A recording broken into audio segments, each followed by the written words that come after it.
I'm Matt Miller. And I'm Hannah Elliott, and this is Hot Pursuit.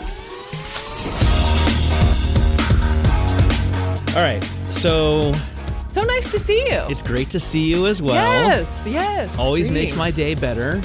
Likewise. And my day is already pretty freaking amazing. Okay. Because I got an email this morning from Singer. Oh, yeah. And I realized that I have an all-time favorite Porsche 911. And it is the M491. You know, the 964, the Super Sports. The turbo, non-turbo. Yes, exactly. So it's the 964 with the turbo wide body, and I think it has turbo suspension and turbo brakes, but it has the naturally aspirated motor. Yeah, it's not a turbo. It's a turbo, non-turbo. Yes, exactly. Yes. And I think it's the very best one. You know, our friend Barry Ritholtz accidentally bought one, kind of. It happens. And he loves it. He was going to rip it apart and turn it into an electric vehicle. Thank God he didn't do that. Now, but the point of this, not to keep us on point, the point is that Singer, like you said, has announced that they are coming out with 100. Yes. Of your favorite of turbo, my non-turbos. All-time favorite Porsche. And yes. To be honest, although I love the Singer business, I love the product, I love Rob Singer because I love Catherine Wheel, the band that he was in before he got into automotive. Sure. But I don't Hence really the name Singer. But I don't really know that much about the cars they make. Like, what is this? Not what they were already doing? Well, this is what they were doing. This is inspired by the rare wide-body variant of the 911 Carrera from the 80s, the Type 964. That they were already doing that. Now, these apparently, it's a 4-liter engine, all the good stuff. It's been breathed on by Cosworth. Yes, it's made exactly. stiffer by Red Bull Engineering. In consultation with Red Bull Technologies. This one they've taken off the turbo tail, which I don't feel good about. Yeah. That's like the best part of the car. The whale tail needs to be on there. Yeah, the whale tail needs to be on. I also saw the pictures in the press release. There was like a yellow one and a baby blue one, and I'm thinking this car needs to be in Guards Red. Yeah, I'm not a fan of baby blue. I don't really think it shows great. But to answer your question, it's funny when you say what it really is, Singer.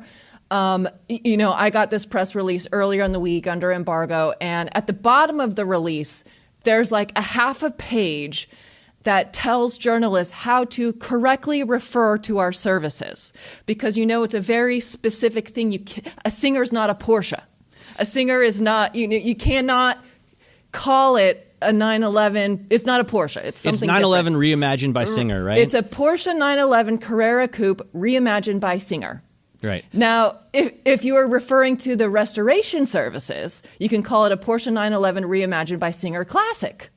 Or you could call it, a Porsche 911 reimagined by Singer DLS Turbo. That's the one that was so from basically, 2023. The Classic is the narrow body 964 is what they started doing. That's the Classic. Yeah, The DLS Turbo is like the balls to the wall crazy one, right? Yes. So the 964, that was from 89 to 94. The DLS was the lightweight. Right. That was like their first, I want to say their first $1 million car. And right? it's the super wide body. Right, exactly. But we should also say that, at the bottom of the release, it says Singer is not sponsored, associated, approved, endorsed, or in any way affiliated with Porsche North America. I mean, they've got all of this legal language to make sure that they are not infringing on any trademarks. I mean, that seems... I get that there's also like a lot of drama about that, but I don't care. Yeah. I only care about the car. And I went and saw what I guess must have been just the Classic, because it was a narrow body 964 at a garage downtown, and then I saw it at the auto show at the Bridge. And to me, it's just such an amazing product. Like the way they design the gauges. So there's still the Classic, obviously analog gauges, but you can reach through and behind them. The way they design the pedal box, the way they design the seats, the way they put the gas cap in the middle of the in the middle of the hood, which I feel like it would be more difficult to reach, but still it looks cool, you know? Yeah, it's been very interesting to watch Singer develop. And, you know, they first presented their first car in 2009, and for years had problems with money, not paying people, not making money, problems delivering cars. I remember seeing Singer cars driving to Monterey with the hoods literally duct taped down because the hoods kept flying up in the face of the car. I mean, these were early years where they would not let journalists drive them. It all felt very ramshackle. And now, since there's been an infusion of a lot of money and like a big organization behind it, pushing it, obviously they are now, part of Willow Springs racetrack. It's interesting. You mean Willow Springs is part of Singer? Yes. Right, because they teamed up to buy Willow Springs. Well, the ownership company of Singer, I believe our friend Tom Wagner's company. So Singer doesn't own Willow Springs, but the same company that has ownership stake in Singer. Nighthead got involved with Singer to put big money behind them, and then they hired Raj Nair, who was the president of Ford, to put massive, industrial management behind them. But so I just like the car. I mean, to me, and have especially, you driven it? No, I haven't driven it, but the design and the build quality, from what I can tell, not having driven it, looks top notch. And then they've definitely improved. And then to put a 4-liter flat six, it's like dream come true.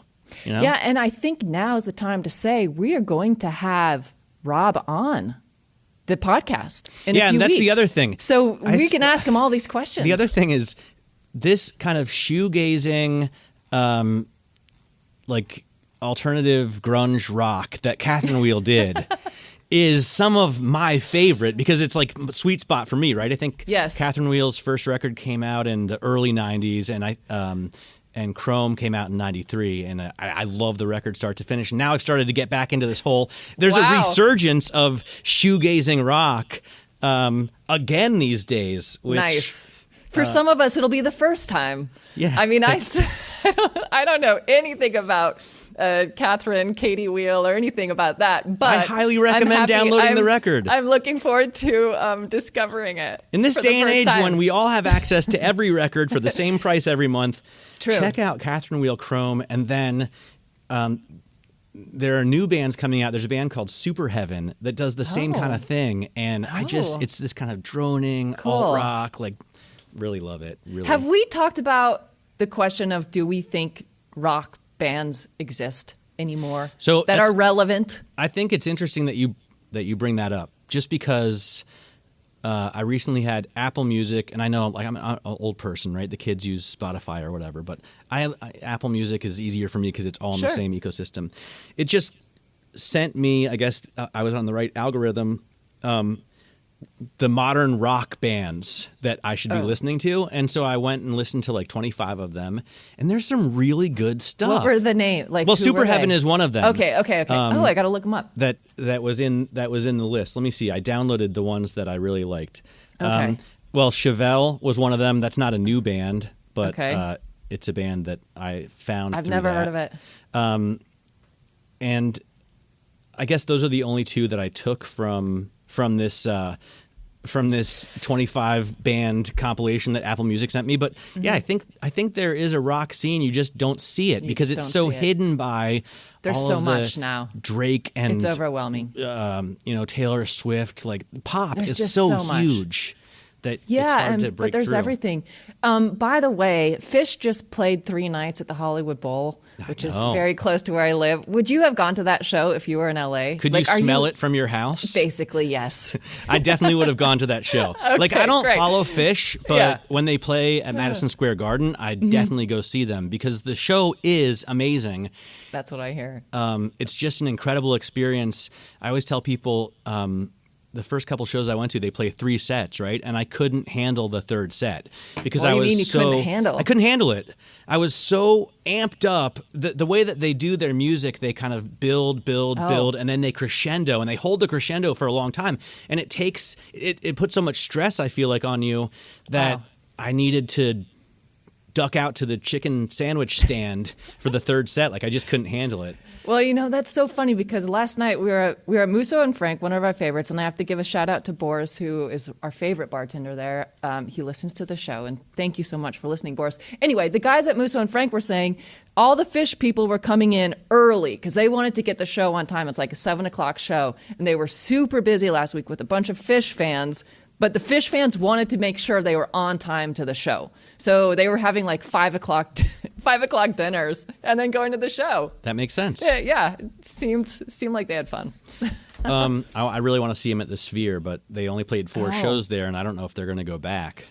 Oh, man, I don't know. Unlike the Dead, which I feel like the Dead now has a permanent residency at the Sphere. By the way, we should promote our email, speaking of your bartender. Yes. People should write into us. Hotpursuit@bloomberg.net. Write us an email. And we do read the emails. We use the ideas on our show. We really do. Obviously, we write back as well. So please write into us. Even if you want to just list the cars that you have loved and longed for. A lot of people we are here to listen. So my new buddy Rick, who writes in, he's told me his whole history, which is kind of bang in line with mine. His Harleys, his Ducatis, his Porsches, and I feel like I know the guy now. Yeah. And that's the same for a lot of the people that write in. So please shoot us an email. And Formula One is a thing that we've been getting deeper and deeper into, even though I don't really watch Formula One. I predict you're going to slowly be corrupt. Well, I'm definitely going to watch this weekend because I have an all-new favorite driver. Me too. Ollie Bearman joined us. He's so such a breath likable. of fresh air. Oh my gosh. You know what?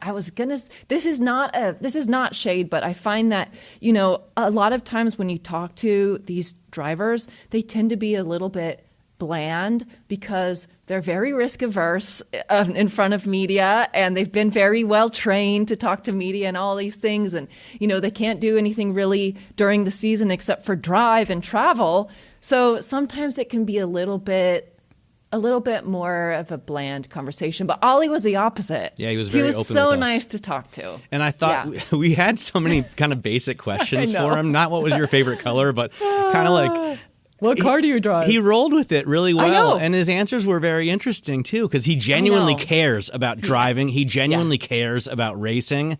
And let's get into it. This is Ollie Bearman from Haas. Thank you for joining us. It's so nice to meet you and see you. No, thank you very much for having me. It's a pleasure to be here and really happy to be in Miami as well. Looking forward to the race. So I'm dying to know, you're already in town. Can you just walk us through what these early days are like for you, both in terms of what you're eating and what you're doing physically to just prep for the race and also mentally? I'm so fascinated by this. Yeah, so I arrived last night. We got in a bit earlier to this race. We have a few sponsorship commitments, but that also allows us to prepare ourselves as best as possible for the race. So, you know, first thing is the time zone. We're 6 hours back here from Europe, which is pretty significant. Personally, I like traveling west because it just means you have to stay up. But every morning I wake up a bit earlier than I probably would have liked to. And this morning was no different. We tried to go cycling this morning, but unfortunately we got a puncture. So unfortunately we switched to paddle, which was our backup option. And yeah, just trying to get used to the heat here. The humidity is very high, very different to what we're used to in Europe. So a few kind of light training sessions, first of all, getting to explore the surroundings because it's a great place and really happy to be here. That was the plan behind cycling. We were going to go down to the beach and check everything out. At the end, paddle was a good backup and good to get used to the weather and time zone as well. I'm assuming you went home to England after being in Saudi Arabia. So you're gradually making your way west. Okay. Not the UK. I live in Monaco. So that's an hour ahead. So I would have been better off in the UK. But yeah, I was back home for a few weeks, or a few days, or even after Jeddah, trying to reset a little and enjoy the time off. And then yeah, the flight here yesterday. It's a long one. They do feel long, but it's all part of the fun. Do you have any flight tips for the rest of us, like things you do or don't do on long flights that you think, like, are you someone who takes melatonin or doesn't eat certain things or tries to force yourself to stay Honestly, awake? I'm not super strict. It's pretty easy with flights west because you pretty much just have to be awake when you land because regardless you're going to be tired after such a long trip. So I wasn't really strict with myself. I had a few hours of sleep on the plane um, because I was connecting through New York and it was a long travel day anyway. It's a bit more difficult when traveling east. At the start of the year, I had to go to Australia, and there you really have to regiment yourself and force yourself to stay up and then take melatonin to sleep and stuff. I'm just making sure that I have a long Netflix series to watch and some noise canceling earphones, and then I'm good to go. I wonder about living in Monaco. Does that start before you get a seat in Formula One, or does the prince offer you like a condo once you get a car? I wish it was like that. But no, no, I moved there just before moving to Formula One, and it's the obvious choice really for athletes. Great central location within Europe, great weather. Also for my training, it's fantastic. There are so many athletes there that I'm able to train with, and cycling is my main kind of sport outside of Formula One, and I think the roads there are some of the best. Especially in Europe, to train. Lots of elevation, lots of mountains, so it's wonderful. So it's about, I mean, I imagine some of it's about taxes, but mainly you're saying the community. Yeah, of course, the tax is a big benefit, but the main reason why I love being there so much is because I have so many people there that I know, so many like-minded people as well. So you're kind of being brought up by having good company, people who are really successful in their own respective sports. It's really nice to surround yourself with those people. I also wonder about driving, like not on the track.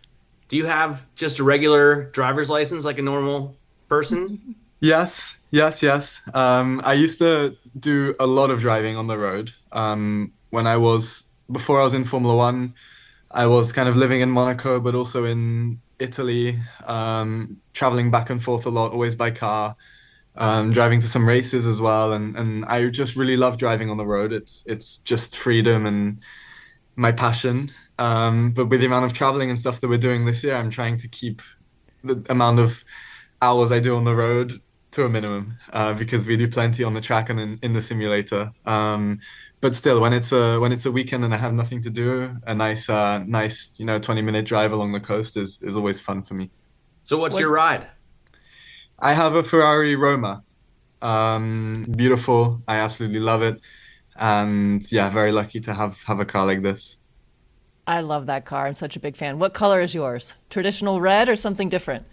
No, mine is in gray. It's a Ooh, bit understated and sleek, and I think it's beautiful. It's my first ever Ferrari, and I want to keep it forever because it has a very special place in my heart. My first ever car was like a 1 Series BMW, so it's a big step up from that. that's really I'm a big cool. fan of that car too. Do you Yeah, it's notice beautiful. does it annoy you when you don't get the kind of acceleration, the kind of braking, the kind of downforce or steering that you do in your track car on the street? Yeah, it's crazy. No car has impressed me ever on the road just because of how impressive the machines are that we drive.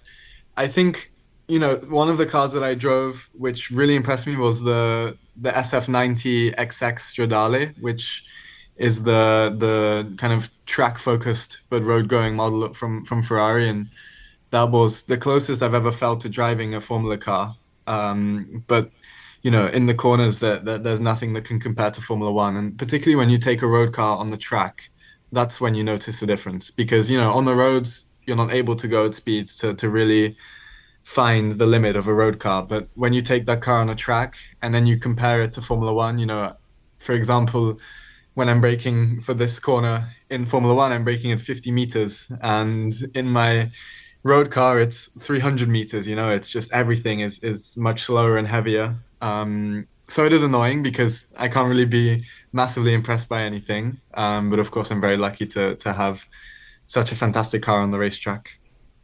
Ollie, I'm so curious. It's interesting to talk about you loving to actually drive like road cars. And it's funny because sometimes I hear, oh, there's a certain generation of people who are in their late teens and early 20s who aren't interested in driving at all. Like aren't interested in getting their driver's license. I'm just curious, like, what do you see around people, your friends who aren't in Formula One? Do they still care about actually like getting a driver's license and driving real cars? Yeah, I think it's a big thing in my community growing up. The first guy to get his driving license was always the coolest. Yes, you want him as a friend for sure.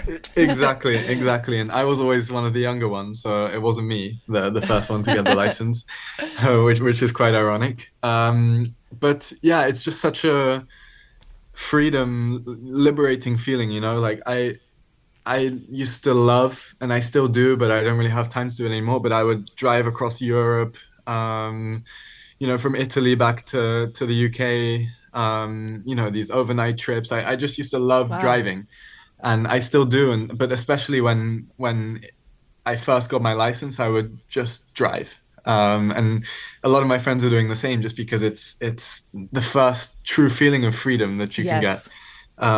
So when I see people nowadays without a driving license, I kind of question what they're doing, because they're missing out on such a fantastic opportunity.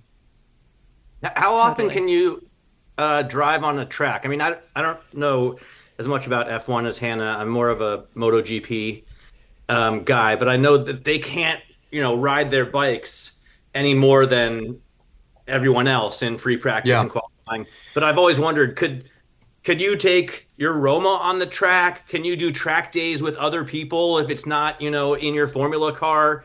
Can you do that? Yeah, of course. I mean, we have no limits in other machinery. Formula One, we have very strict limits. There's no testing allowed outside of race weekends for obvious reasons. But track days are some of the most fun days for me, because in a way you can also practice what you're doing, because in a road car, everything that happens on the track is magnified, because everything happens a bit more slowly. You have a bit more time to feel things that are going on. So those track days in road cars are some of the times that I've learned the most about my driving and been able to improve my driving the most.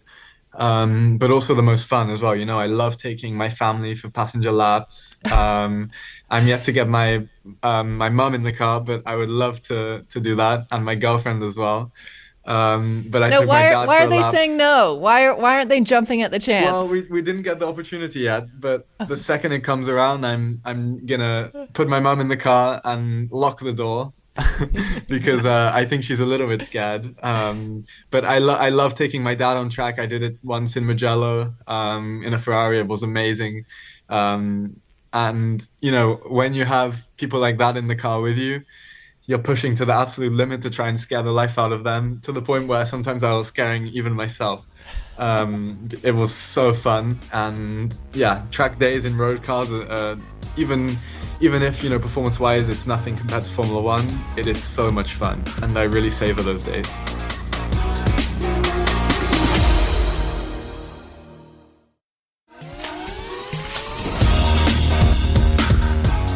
What's your favorite track? Do you have a favorite one to drive? To drive, I really like the street circuits. Monaco is an obvious choice. It's a very historic track, but one of the most thrilling to drive, just because of the risk and the adrenaline. But I also like some of the more, historic tracks. Mugello springs to mind. Suzuka, Japan, Silverstone as well. These kind of historic, well-known circuits are also a blast to drive around. How do you deal with the risk? I mean, do you try not to think about the potential of a crash? Is it something that you can't not think about? I honestly, I think if you're thinking about it, then you're already, slower than the next guy. When I'm in the car, risk or fear is not even on my mind, because I'm sure in my ability, and going wheel to wheel with the other drivers is not a risk in my eyes, because you put a lot of trust in them, and they do to you as well. And there's a very high level of respect between us as drivers, because at the end we're the ones who are going out there every weekend and risking our lives. But on the track, it's not really something that's in your mind. But then again, off the circuit, we're looking at everything as drivers, everything we can, to improve the safety of the sport, because that's what we want. We want to be able to race as hard as we can, and not fear a crash. And with the way that the safety developments are going, we're really making fantastic progress. You mentioned the camaraderie of drivers. Have you had anyone in particular offer you some great advice, just as, coming up through the ranks? I'd love to know, who's really said, do this, don't do that, or watch out for this thing. Yeah, I mean, once you're in there, you're pretty much racing against everyone. So as much as your friends, they're not easy to give to get advice from, because at the end everything that they give away is lost almost. But I'm really happy that they've been very welcoming. There's a few of us rookies this year, and everyone has been super welcoming and really kind, and respectful to us as well. And it's really a pleasure to share the circuit with so many historic and talented drivers. A lot of them who I've watched in my younger years growing up. So it's really cool. It must be so wild to be racing with these guys. Well, yeah. What is it like to be racing against the people that you were watching on TV as a younger driver? It's quite insane, especially like Lewis, Fernando Alonso. These guys were racing when I was born, almost, and every single F1 race I've watched has featured one of them pretty much. But even the guys who seem younger, like Max. 2016, he's been in Formula One. I think even 2015, that was when I was 10 years old. So pretty much my whole life that I can remember, I've been watching these guys on TV. So now to share the track with them, in a way, is very special, and it's definitely a dream come true. That means you have, judging by Lewis's career, at least another 21 years in this sport, right? I do hope so. He's proven to be one of the best that the sport has ever seen. And if you can have that level of motivation and performance, then I don't see why not. I hope I'm able to perform at anywhere near a level that he has, to have such longevity in the sport. But at the moment, it's such a huge passion of mine that I want to perform as well as I can, and stay here for as long as possible. I think you were with Ferrari Driving Academy in Italy. Now you're with Haas, an American team, but you're British. Can you just talk a little bit about what is it like now with an American team? I mean, you've got such an international background. What's the culture like? How has it been sort of blending in, melding with that? Yeah, it's been a lot of change. First of all, jumping to a Formula One team, there's so many staff compared to what I'm used to. Formula Two, we had maybe 12 to 15 personnel, and you can add a zero to that number for the Formula One team. So it's insane, to remember these people, and everyone is so specialized within Formula One, whereas in Formula Two, with such little staff, everyone pretty much does everything. So it's definitely a big change. I've been used to working with Italian people for a long time, and it's different. Now we have a predominantly British team, in terms of members and personnel, which is nice for me because, being British, there's always that extra relationship there. But the guys have been super motivating to me, and they've really helped me, build up on that experience that I naturally miss out on being a rookie. Does everybody ride bikes? You mentioned cycling as your other sport. Yeah. I imagine that is recommended to help you with auto racing, but does everybody ride bikes to practice? Yeah, I mean, there's a few of us, and if you go to the circuit on a Thursday, you'll see a lot of drivers doing a little training session around the circuit on their bikes. I tend to ride a little bit with a few other drivers, like Carlos Sainz. I've just helped Gabriel Bortoleto. I've persuaded him to get a bike, so I'm going to get him out there very soon. Um, I think for me, it's the best way to train because you can stay in the same heart rate zone as you are in the car, for 2 hours at a time. So it's great, and with all the amazing places we get to visit, it's great scenery. So it would be silly to miss out on that. What's the zone? Where's your heart rate when you're in a race? It depends. Normally, in a practice session, so if I'm doing like a race simulation, my heart rate is around 140, 145. But jumping into a race, naturally that's up at 160 just because of the extra adrenaline. So, you're burning close to 2,000 calories during the race, and the adrenaline just makes your heart rate 10, 15 BPM higher. And also on a qualifying lap, it tends to get even higher than that just because you're giving everything for a very short time and you're not really thinking about breathing. You're super focused. And especially on those street tracks, the adrenaline can be insane. It's nuts. I'm really curious. Nuts. Yeah. I mean, talk a little bit about the Miami track. Obviously, it's not through the streets, but you mentioned humidity and heat in Miami. Are you doing anything specific to help manage what might be a very hot race this weekend? Yeah, it's certainly going to be a hot race. There's not much we can do against it. The humidity is the most influential factor in terms of your body temperature and the physicality of a race. And this is one of the more humid races of the season. It's just because with the layers that we're wearing, there's not much circulation of air. I can't really wear a race suit on the bike, but I try to keep myself warm and sweat it all out. The good thing is that we can come here a few days early and get used to the humidity. Acclimatization is really important, and definitely for the later races. One that stands out is Singapore. That's one of the most demanding races of the season. It's really important to get there a bit before, get training in the heat, even if it's running or cycling. Just getting your body used to losing that amount of water. It's really useful. I'm surprised no one's developed a cooling suit. Yeah. This is a new development that we have. So it's in early kind of trials, but we've been able to use that in a few practice sessions so far this year. And this has been quite a game changer for us, in terms of cooling, but it's very difficult to keep it cool for the entire race. For 2 hours, the car gets so hot. At the moment, it's kind of a block of ice with cold water running through it. But Wow. As the laps go on, it warms up and the ice melts. So yeah, but it's been really, really good to try this. I tried it in Saudi. That's a night race, so it's a little bit easier. But I expect Miami to be a big physical challenge. And even if the circuit itself isn't the most demanding physically, it's not got a lot of high-speed corners or high G areas. There's still a lot of walls close by, and you need 100% focus for that entire time. And it's tough to stay, fully on it with that amount of temperature and sweat. It's not easy.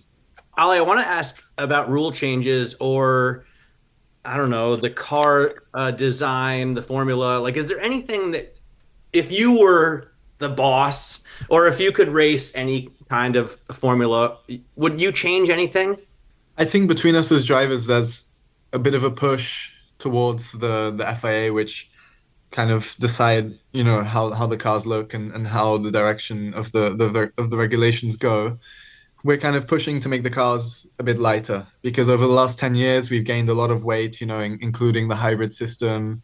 The cars have gotten bigger and just a bit less nimble. And, I've done a few test days with slightly older Formula One cars, and even just 30, 40 kilos is quite a game changer in terms of weight. And at the moment, we're probably 150 kilos heavier than we would like to be, than we were maybe 10 or 15 years ago. Of course, some of that is coming from the increased safety, but I think the push from the drivers is to have slightly lighter and more nimble cars, and a bit smaller ones as well. Because, sometimes when we get to these tight street circuits, nothing happens because the cars are too big and too heavy that you can't really do anything with them. So that's really the main target over the next 5 or so years, I think. That's what we want as drivers, and I think it will make the racing even better as well. The risk of asking the obvious, lighter and more nimble means you can do more passing, right? Which is more exciting. Yeah, I think so. And it's really difficult to overtake at the moment. Yeah. The cars are heavy, and that makes the tires overheat quite easily when you're following other cars. You can't really do many different lines in the slow corners because the cars are too heavy to do that. So I think that's why I really believe that with a lighter car, the racing would be even better. Because at the moment, it's great. But I think we have a step to do that.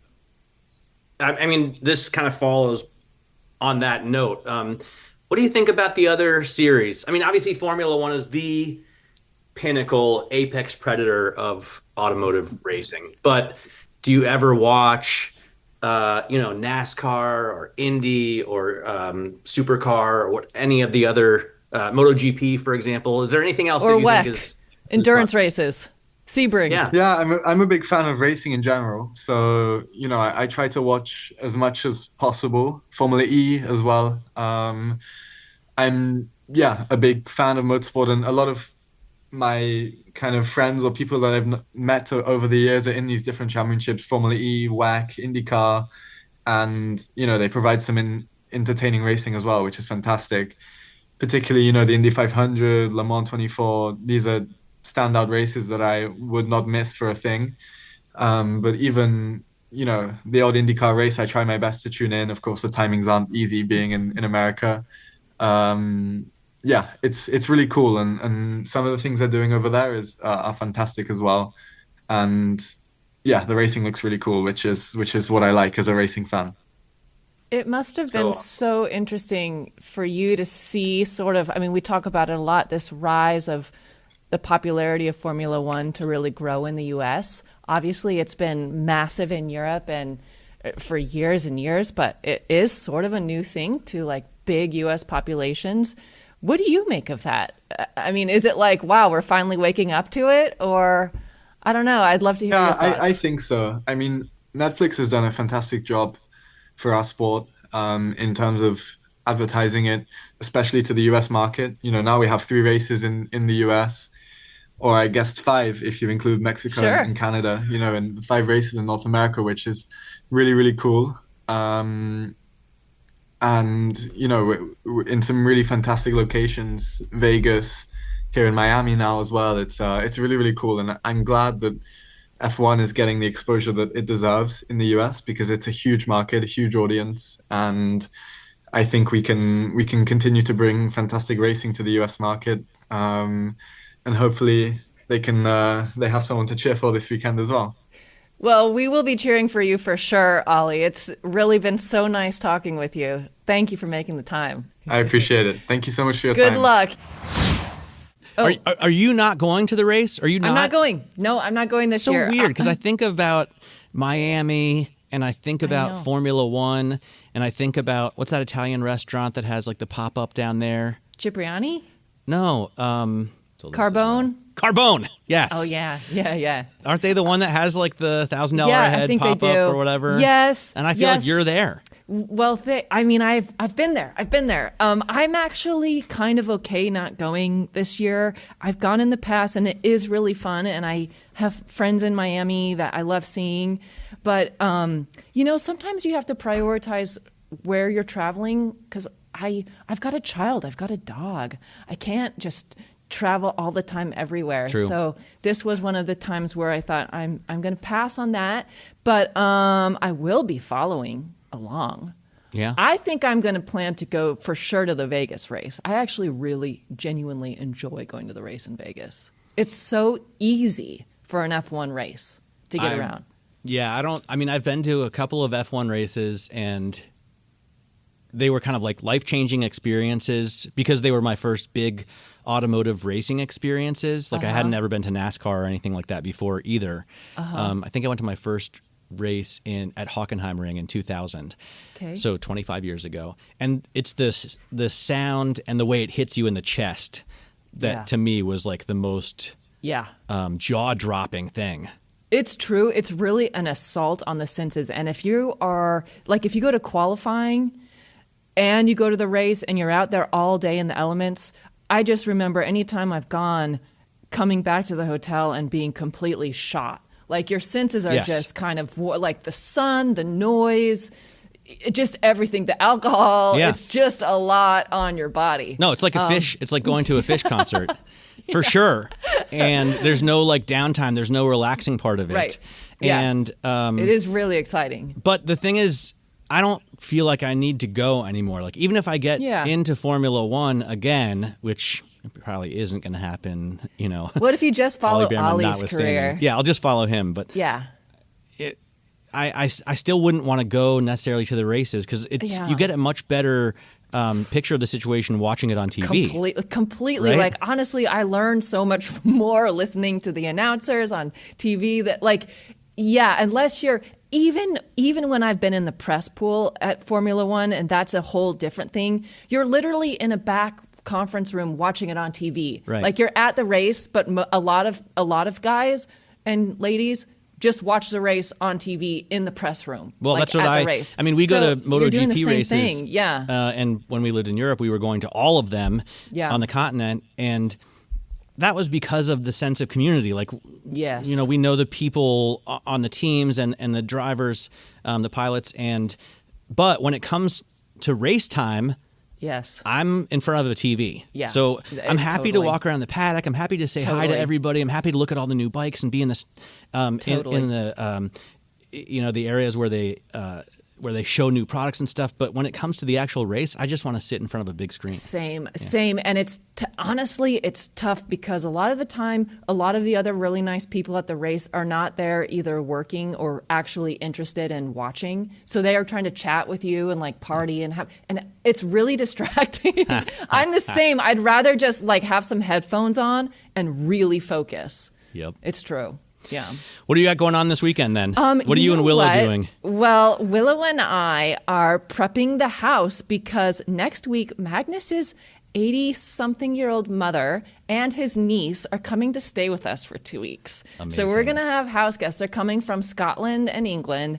And so this weekend is all about, you know, doing some laundry and the cleaning and getting ready. But the fun thing is we are going to take them to Vegas. Which will be really fun and exciting. Neve, the niece, has never been to California, never been to Vegas. Amazing. She's 18. Amazing. Yeah. So we're kind of in prep mode for that, actually. I love showing young adults like these amazing cities. I know. And I guess she's probably the right age, but not with you. I feel like in Vegas, what you want to do is shrooms and then go to like maybe Cirque du Soleil. We need to see who's playing the Sphere. I mean, or let's go to the be Sphere. honest. Exactly. That's the I got to check that schedule. Yeah. So I don't know. We're going to take some drives. We're going to drive to Vegas for one thing, but we're also going to take some drives just around. What will you drive to Vegas? I'm actually getting a press car. It's a Mercedes. It's going to be one of the electric sedans, the EQS. So that will be a very interesting drive. I don't think it's going to make it on one charge, actually. Probably not, but I think it charges quickly, the EQS, and I'm sure you've driven it before, but it's very luxurious. To me, it's like slipping into a leather glove. And they didn't do, those cars didn't do great for Mercedes, but I thought they were good. They are very luxurious. I always say this, but it's like a Moroccan palace because on the outside it doesn't look like anything at all. You're right. And when you get inside, you're like, oh my goodness, a very this good is comparison. amazing. Yeah. I'm also test driving an electric Mercedes this weekend. It just showed up in my driveway this morning, but I haven't turned it on yet. But it won't make any noise, obviously. It's the G-Wagon, the G580. Yay. Oh, I cannot wait to hear what you think. Yeah, I don't know how I feel about it, to be honest. Yes, I feel like you're going to feel a lot of different feelings. Yeah. Like, are you going into it any which way in your mind? Well, so I had an interesting experience in that I drove the Cadillac Escalade IQ, this giant electrical thing that I've been looking forward to for so long. We had a slight disagreement on that. And I didn't really like it that much. I mean, I love being in a big, giant Cadillac because it's obviously incredibly luxurious. I didn't love the driving experience at all, to be honest. And then last week I drove kind of the opposite thing in the same category. I drove the Nissan Armada, which shouldn't be terribly luxurious, right? It has like black plastic buttons. It feels like an Uber kind of. But I 100% love the body on frame, like truck feeling of it. There's something nostalgic about it. It was handling really well, and I didn't even mind the turbocharged whatever 6-cylinder motor, which wasn't impressive, but it was just like I was driving a truck, you know? And an internal combustion engine truck, and I really, really liked it. Yeah. Even though it had so many flaws. The interior is not designed well.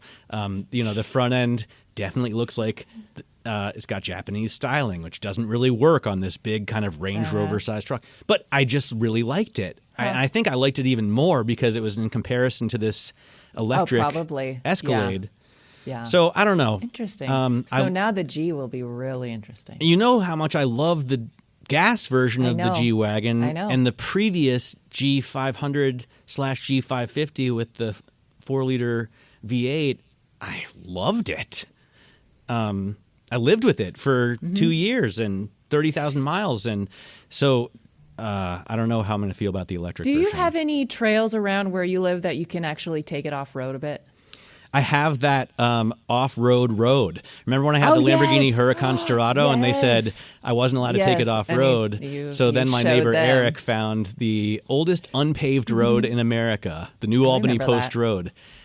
So I suppose I could take it up there. You should try. You should just to try it. But there's that 360-degree, like party trick that it does. What does it? Oh, it all does circles. Four wheels. It like goes like that. Yeah. Yeah. I mean, I'm sure it's going to be amazing. Maybe I'll be really into it. I like other electric vehicles. I always tell people I love the EV9, and you like it too. Yes. And so I do. And I loved the Hummer.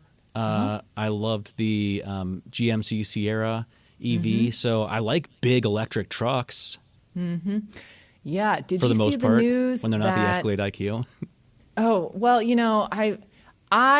I'm not against EVs, but I am against doing something for no reason. I'll put it that way. Yep. Like I would be happy if everyone rode bicycles everywhere and then we just had a few vintage cars to drive for fun. I mean, I'm not like on the face of it. I don't need a car to be happy. This is why I say I'm not actually a car person. Yeah, I need a car to be happy, and I don't want anyone riding bicycles on the road. I think everyone should just ride a bicycle, and then everyone is allotted one vintage car to drive on the weekend. I feel differently about this than you I know do. you do. But I mean, don't you think the reason why Holland has all these high happiness ratings is because they all ride bikes? I mean, I think it's because weed has been legal for so long there. All right. Tomato. All right. So I hope you have an excellent weekend. Thank you. I'm going to go home and get into this G580 and see what I think. And I'm going to watch Ollie Bearman. Yes. Hopefully do well in F1 in Miami. I think he's doing so great. His first year out. And he's only a little kid. What is he, like 19? He's 19, yeah. It's crazy. To be 19. You should introduce him to your niece. Ooh. Yes. Actually, yes. Okay, noted. I'm writing that down. All right. Eve, call me. I'm Matt Miller. And I'm Hannah Elliott. And this is Bloomberg.